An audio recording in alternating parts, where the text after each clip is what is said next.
It's definitely not the best time for people who love Wendy Williams, because her guardian Sabrina Morsi recently revealed that Wendy is now cognitively impaired and permanently incapacitated. But what exactly does that mean for Wendy? Is it over for her?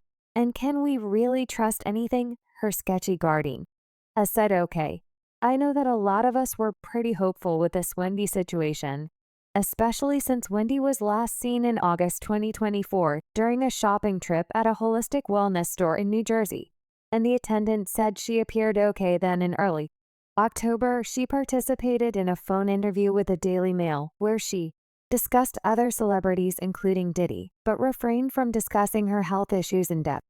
But she did say in the phone interview about Diddy, "What is really weird is that I have been told by so many people, Wendy, you called it, including some people from my family who have said the same. You know how I feel about that. It's about time to see this video on TV of Cassie getting pummeled. It was just horrific. But now you have to think, how many more times, how many more people, how many more women? It's just so horrible now." After the August sighting and talking about Diddy, her fans had hoped that this was a sign that Wendy was actually getting better, because before this, there was absolutely nothing out there about how she was doing well. Now news reaching everyone is that Wendy has become cognitively impaired, permanently disabled, and legally incapacitated.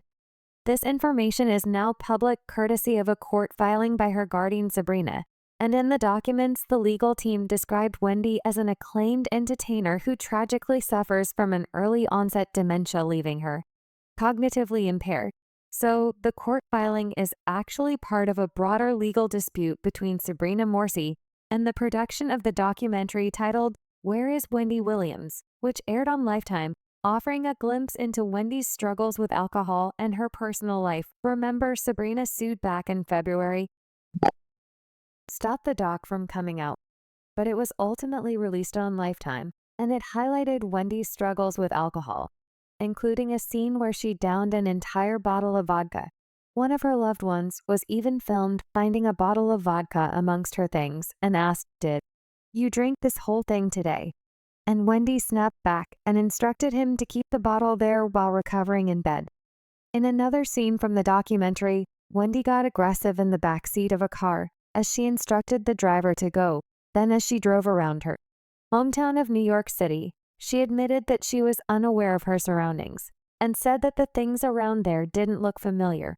One family member even theorized that she may be losing her memory, and another person said that anyone could look at her and tell it was not just drinking.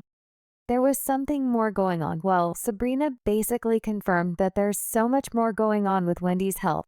So she is now taking legal action to remove certain sensitive information, requesting that details regarding Wendy's health, family relationships, and finances be redacted to protect her privacy. She alleges that Wendy Williams was unjustly taken advantage of by the documentary, as she was clearly incapable of consenting to being filmed, much less humiliated and exploited. The filing also alleges Wendy Williams was filmed without a valid contract and released without the guardian's consent. She also says in the filing, "We respectfully request that the court grant plaintiff's motion for limited redactions to protect non-public information from the guardianship proceeding that has been placed under seal by the court overseeing that process."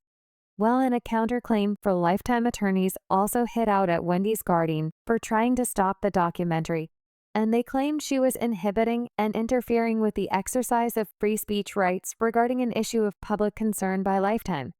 They claimed that Wendy's guardian wanted to stop the documentary from airing, which they said captured a raw, honest, and unfiltered window into the life of Wendy, a well-known public figure, after she was placed under guardianship. According to the claim, the documentary showed how the guardianship put in place to guard Wendy's interests instead isolated her from her family, left her largely alone and unattended in her apartment, exacerbated her self-destructive behavior and mental decline, and failed to prevent her use of alcohol.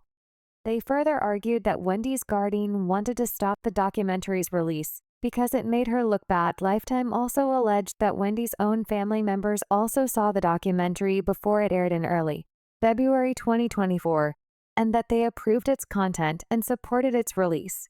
And they noted that several members of Wendy's family gave press interviews to promote the documentary. Note that Sabrina had also sued Entertainment One, and in their counterclaim, they said that Wendy's guardian's case against them arises from her attempt to exceed the scope of her judicial authority over Wendy, attempt to excuse her own failure to protect Wendy, and supplant Wendy's wishes with her own. The claim also accused Sabrina Morsi of denying Wendy perhaps one of her last chances to exercise her autonomy and honestly reach her fans in exactly the frank and unfiltered manner that was the hallmark of her career, all in an effort to prioritize her own reputation and deflect scrutiny of her own inaction and indifference to Wendy's situation.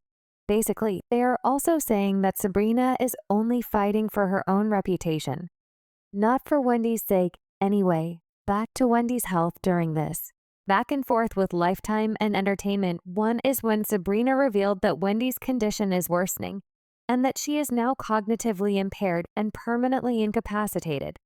And as far as how we even got to this point, y'all know that Wendy was diagnosed with alcohol-related brain damage in 2019, and she even made herself a hot topic in 2019 when she opened up about her struggles after an extended break from her talk show.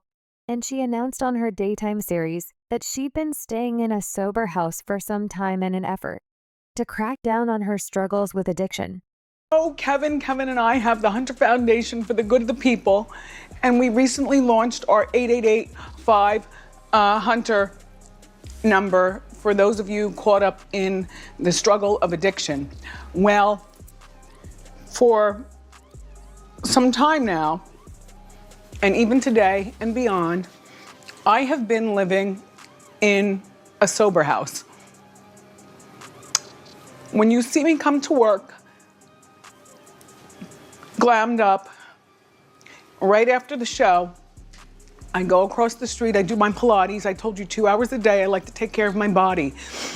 And you know I've had a struggle with in my past, and I never went to a place to get the treatment. I don't know how, except God was sitting on my shoulder and I just stopped. But there are people in your family, it might be you, who've been struggling.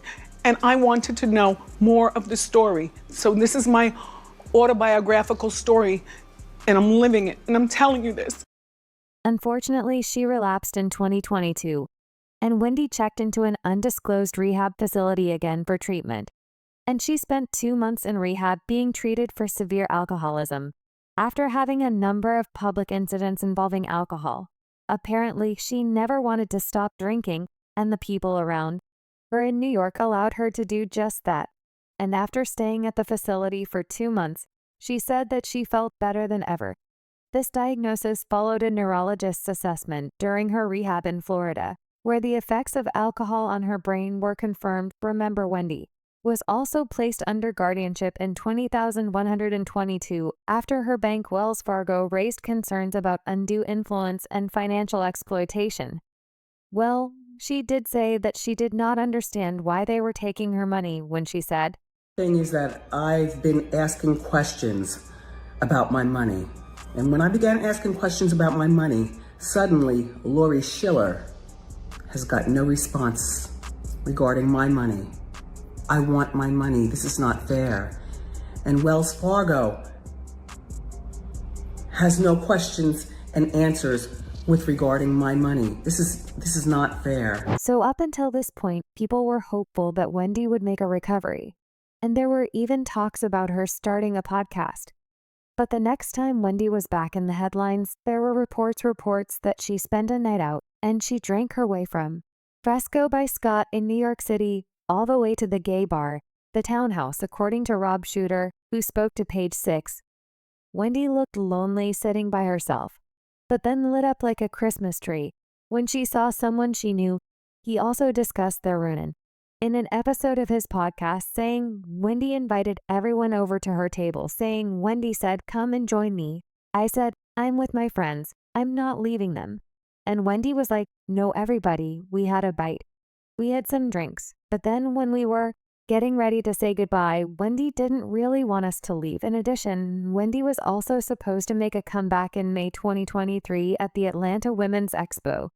but at the time there were reports that she had been rushed to a hospital twice and also had to cancel the appearance. Wendy had even done a promo video, but the Expo team told Wendy's team that the video was unusable and pushed back on it, saying that Wendy seemed completely disoriented, according to a close source. The Expo team also rejected the video because they believed that a video of Wendy claiming to still be married to her ex Kevin could really upset people, especially the Women's Expo audience, who were all about women's empowerment. Well, as if that wasn't enough, sometime in February 2024, her medical team released a statement on her FTD and aphasia diagnosis, saying, "Over the past few years, questions have been raised at times about Wendy's ability to process information, and many have speculated about Wendy's condition, particularly when she began to lose words, act erratically at times, and have difficulty understanding financial transactions in 2023 after undergoing a battery of medical tests."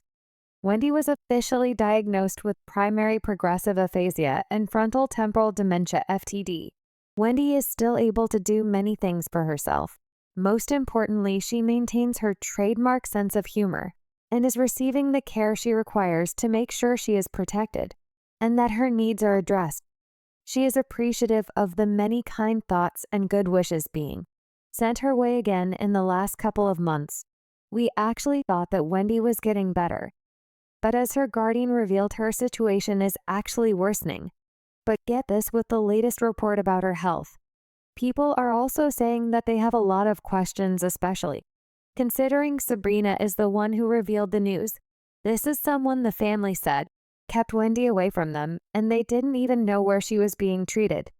They didn't know what kind of treatments were taking place, and they couldn't contact her directly.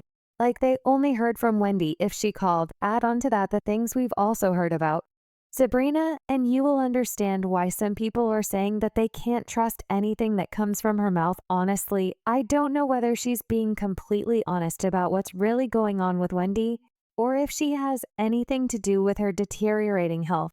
But do you also believe that there's something still being hidden about Wendy's condition? Do you think it has something to do with her guardian? And what are your general thoughts about her health getting worse? Sound in the comment section below.